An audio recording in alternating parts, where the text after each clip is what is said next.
This is Andy with Quality Stocks. Today is Wednesday, June 9th, 2010, and we're going to take a look at DJSP Enterprises. This is a NASDAQ capital market stock, which is NASDAQ is rated in three different levels: capital market, then global market, and then global select. This is the lower of the three. DJSP is the ticker that it trades under. I selected this stock because I had somebody put it out there as a possible bottom play, and I agree with that. But I also want to give a quick technical lesson because a lot of people ask, how do you find bottoms in technical analysis? How does it work? Take a quick look at the indicators here. We're going to see that these are all pretty beaten down due to, this was a $14 stock about 7 weeks ago, and now it's all the way down pushing $5. So we're going to see some pretty downtrodden indicators. We can see a pinch is setting up the PPO ADX, getting pretty close. We'll be looking at that to see if the pinch takes effect. A lot of indicators buried. MFIs down pretty low, all three of them together. Accumulation distribution, of course, hasn't even dropped off maybe as much as you think it would with the big plummet. Shaking money flow still staying pretty decent, actually starting a little uptrend. CCI trying to break through negative 100. Tricks, as to be expected, pretty sizable separation. A pretty good dive. You can see with that dive how smooth the Tricks is. Full stow down at the bottom. So we're looking at this as a possible bottom play, especially with the doji. Doji is a single candle, reversal candle in classic technical analysis. So this just basically means that the bulls and bears had a battle yesterday, and it basically ended up a tie. Pulled back up, so it's getting some buying. Very low volume. So we're wondering what this is going to do today. But as far as the overall lesson, this had a great move. I mean, this is strong from around $8 up to $14. Some nice little rounded breakout, holding the 10, 20-day moving averages, which is what you really want to see. Personally, when I trade, when I see it break back through the 10, I usually, it alerts me as a possible sell signal. If it broke through, it actually held through here, but when it breaks back up above it, that's when I look to buy again. So gap back above it should be bullish. Another little rounded bottom takeoff. When it got stuck here at the top, 4 days basically around 1360, 1365, you better be looking at that as a resistance point. Plus, you're also seeing the RSIs trending down while the PPS is still trending up. That's negative divergence, so you're looking for a possible breakdown. This is kind of an evening star pattern. This candle on top confirmed down through the 10-day. You still want to hold, okay. Down through the 20-day, now you really better be looking to possibly sell. Couldn't hold this, came back down to around this $11, $11.35 area. Tried, broke through the 50-day, which you're really starting to get bearish when this is happening. Tried to set up some support and possibly try and make a move again. Couldn't do it, fell. When it broke through this 200-day, you're in a world of trouble. This chart's getting pretty darn bearish. It tried one time to hold some support right through this area. See back here around $8.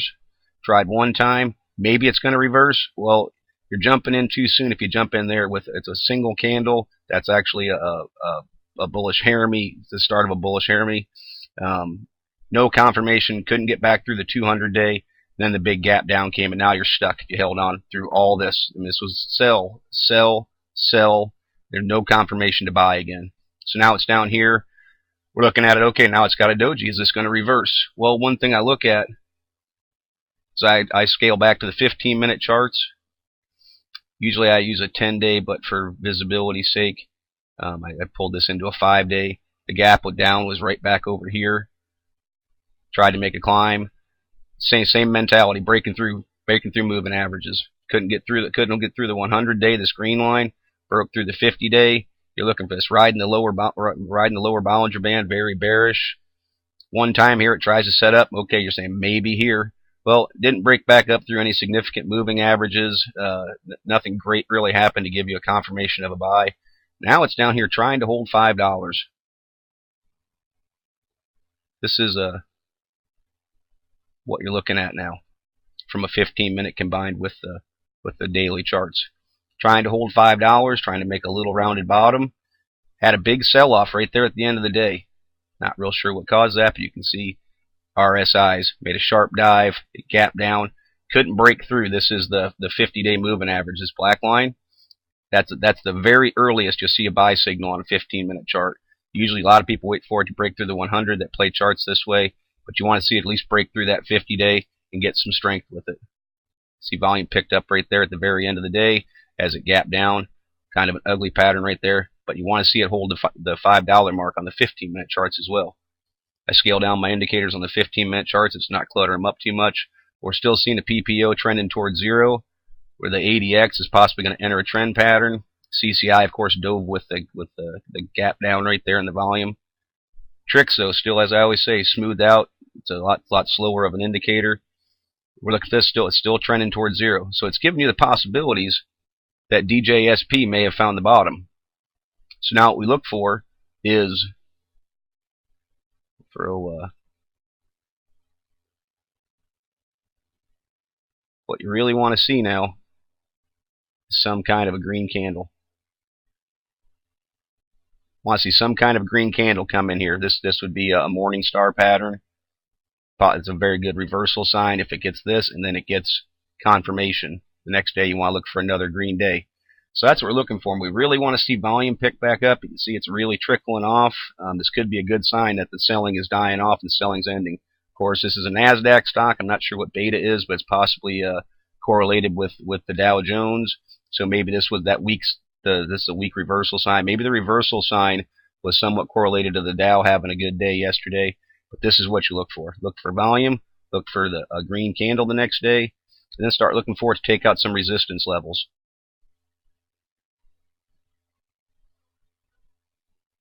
Resistance on these daily charts is not the strongest in the world, but it's going to be somewhere in this general vicinity. Right there around 575. So what you do is you take a look back at the 15-minute charts and look and see where can there be some real strong resistance. This is telling you that there's still some. Ignore my green candle now. We're still down here, remember. On these short-term charts, yeah, there's going to be some right through here where it was a peak before. And that 50-day moving average is right there. So there's going to be some there. Maybe a little bit more in through here. 520, 528, 530. You see it through there. This is what you're seeing on the daily. Right in through here. That's going to be the significant resistance levels.